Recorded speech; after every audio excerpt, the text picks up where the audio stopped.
करुणेन्द्ररुद्रमरुता स्तुवन्ति दिव्यैस्तवैः वेदैः सामपदक्रमोपनिषदैः गायन्ति यं सामगा ध्यानावस्थितद्गतेर्मनसा पश्यन्ति यं योगिनो यस्यान्तं न विदुरासुरगणा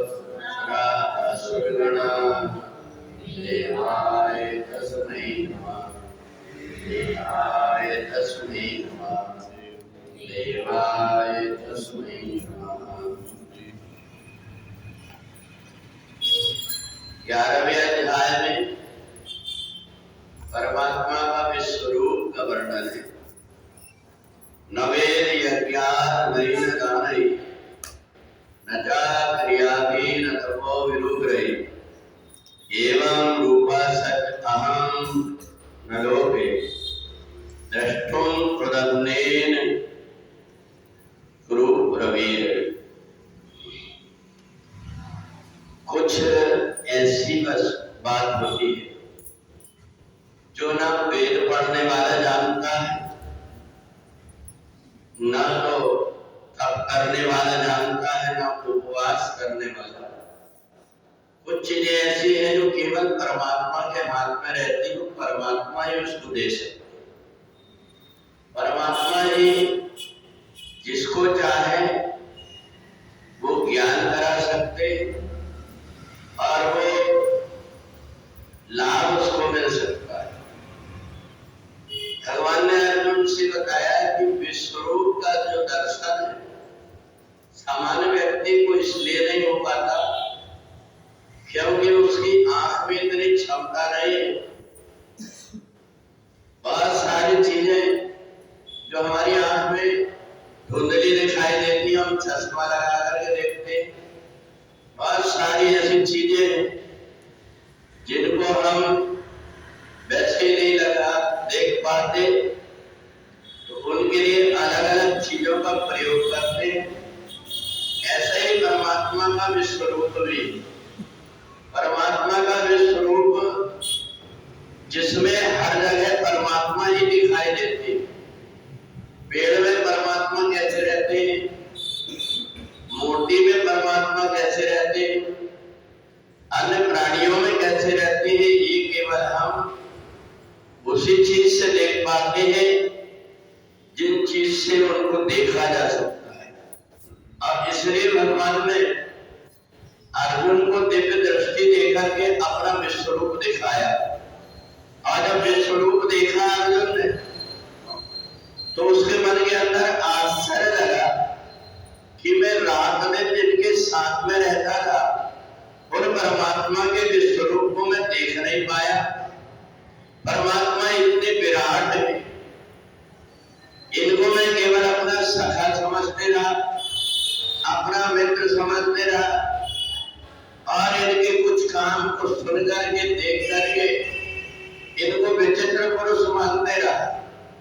परंतु मैं ये नहीं समझ पाया कि सारा संसार इनमें और सारे संसार में यही है। अर्जुन ने भगवान से पूछा तो भगवान ने कहा तुम्हारे पहले इस रूप को किसी ने देखा भी नहीं और देख भी नहीं सकता। ये केवल मैं जिसको दिखाना चाहता हूँ, जानत तुम्हें हो जाए, जो जाने ते जनाई। परमात्मा केवल जिसको दिखाना चाहते उसको ही इस रूप के दर्शन कराते। तो हमारे आसपास जितनी चीजें हैं उन सारी चीजों में किसी न किसी रूप में परमात्मा विद्यमान है। इसलिए एक समझदार व्यक्ति अपने आप को संभाल करके चलता है। उसको ये लगता है कि परमात्मा कहीं दूर नहीं है, वो मेरे आसपास ही पता नहीं किस रूप में मेरे को देख रहा होगा। तो इसलिए हम जो कुछ भी कर्म करते हैं ये हमें लिख करके नहीं रखना पड़ता, परमात्मा की दृष्टि में रहता है। परमात्मा को पता रहता है कि इस व्यक्ति ने इस प्रकार के कर्म किए। और एक बात और है कि सत्कर्म करने का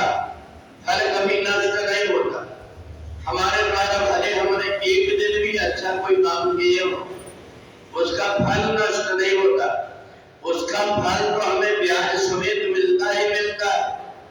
केवल हम इतना कर ले, हम सत्कर्म करने की आदत बना ले। फल हमें अगर कहीं मिलने में कमी बेसी भी होती है तो इसकी हम परवाह न करें। जब हम इस प्रकार का सतत सत्कर्म करते रहते हैं तो परमात्मा की कृपा अपने आप होते होते एक समय ऐसा आता है कि उसका फल जो हम चाहते हैं वही हमारे सामने भी आ जाता है। तो इसलिए भगवान ने कहा कि परमात्मा को तुमने बहुत अच्छा नाता बनाया। सखेति मत्वा प्रभ्रम यदुक्तम, तुम मेरे को कुछ भी कह सकते हो, सखा कह सकते हो, भाई कह सकते हो, माता पिता कुछ भी कह सकते हो। जो नाता मेरे से मानना चाहो तुम, मैं उस नाता को स्वीकार कर लेता हूँ। तो इसलिए परमात्मा को केवल पूजन करने लायक मान करके नहीं, परमात्मा मेरे अपने हैं। जैसे मेरी छाया मेरे साथ चलती है वैसे ही परमात्मा भी मेरे साथ चल रहा है।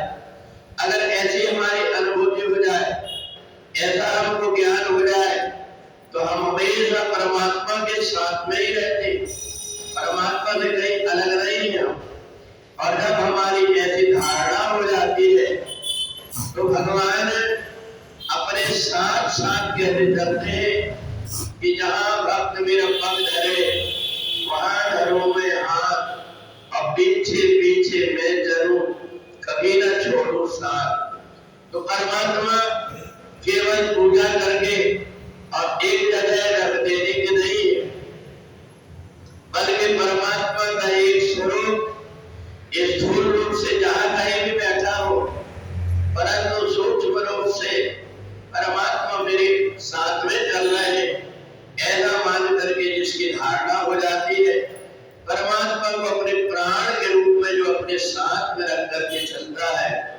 उस व्यक्ति को परमात्मा का साथ मिलते रहता है। उसकी बुद्धि पवित्र हो जाती है, उसको क्या काम करना है और क्या नहीं करना है इसका विवेक हो जाता है। तो इसलिए संसार में यदि हम हैं तो जैसे हम अपनी श्वास के बिना, प्राण के बिना नहीं रह पाते, ऐसे परमात्मा के बिना भी नहीं रहेंगे।